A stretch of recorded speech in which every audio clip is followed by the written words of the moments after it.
নমস্কার বন্ধুরা, আমি জয়রাজ খেল গল্প পরিবারে তোমাদের স্বাগত জানাই। ইন্ডিয়া নিউজিল্যান্ডের ক্রিকেট ওয়ানডে সিরিজ শেষ হয়ে গেছে এবং ইন্ডিয়া যথারীতি নিউজিল্যান্ডের কাছে 2-1 সিরিজটি হেরে বসছে এবং আসছে টি-20 সিরিজ, যেটি 5টি ম্যাচের হবে। তো প্রথমে বলি যে ইন্ডিয়ার এখন এই যে পরিস্থিতি, নিউজিল্যান্ডের কাছে হার এবং ক্রিকেটের এখন যে অবস্থাটা চলছে, সেটা হওয়ার ছিল না। নিউজিল্যান্ড বরাবরই ইন্ডিয়ার একটা বড় গার্ড। নিউজিল্যান্ড সবসময় ইন্ডিয়ার এগেনস্টে ভালোই খেলে। তবুও ইন্ডিয়ার যা টিম ছিল, নিউজিল্যান্ডকে নিজের ঘরের মাটিতে হারাতেই পারত। কারণ ইন্ডিয়ার যে batsman line up, batting line up যদি বলি, সেখানে ইন্ডিয়ার সব থেকে বেস্ট ব্যাটসম্যানরা ছিল রোহিত শর্মা, শুভমান গিল, রাহুল, বিরাট কোহলি, রবীন্দ্র জাদেজা, শ্রেয়াস আইয়ার, কে ছিল না। তারপরে কে রেড্ডি, তিনি অলরাউন্ডার। হর্ষিত রানাও ভালো ব্যাটিং করছে। তো ব্যাটিং লাইন আপ নিয়ে কোনো সংশয় ছিল না, যথেষ্ট ভালো ব্যাটিং লাইন আপ ছিল।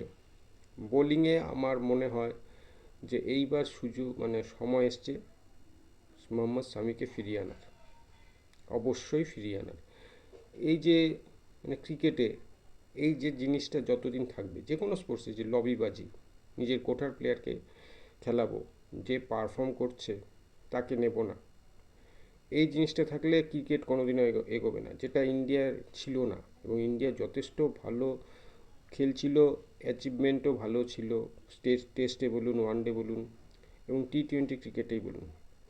এরপরে যখন গৌতম গম্ভীর এবং আগরকার যুগ শুরু হলো, আস্তে আস্তে অধঃপতন শুরু হলো ইন্ডিয়ান ক্রিকেটের। এবং বর্তমানে যা অবস্থা, আসন্ন টি-20 ওয়ার্ল্ড কাপে ইন্ডিয়ার পারফরমেন্স কেমন হবে, খুব ধোঁয়াশার মধ্যে রয়েছে সবাই। কারণ শুভমান গিল, যিনি ভাইস ক্যাপ্টেন ছিল টি-20 ক্রিকেটে, তাকে বাদ দেওয়া হয়েছে তার পারফরমেন্সের জন্য। যদি তাই হয় তাহলে ক্যাপ্টেন, তাকে বাদ দেওয়া হলো না কেন? সে কীরকম পারফরমেন্স করেছে, তাকে ঘটা করে জামায়াতুর করে খেলানো হচ্ছে কেন? আমি একটা উদাহরণ দিচ্ছি।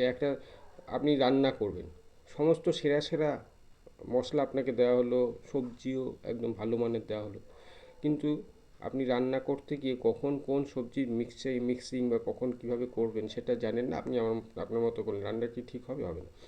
ইন্ডিয়ান ক্রিকেট টিমেরও তাই অবস্থা। ভালো জিনিস তো দেওয়া হয়েছে, কিন্তু তার কম্বিনেশান, তাকে খেলানো একটা কোচের বড় দায়িত্ব। ক্রিকেটের স্বার্থে যে যোগ্য প্লেয়ার, যার খেলা উচিত, তাকেই চান্স দেওয়া হবে, এটা আমি মনে করি, এটাই হওয়া উচিত। তো বন্ধুরা, তোমাদের কি মতামত অবশ্যই জানাও। আজ এখানেই শেষ করছি, দেখা হচ্ছে পরের ভিডিও। তোমরা ভালো থেকে সুস্থ হয়ে সঙ্গে থেকো, আর আমার ভিডিওটিকে অবশ্যই শেয়ার করো, আমার পেজটিকে লাইক, ফলো, সাবস্ক্রাইব করো। টাটা।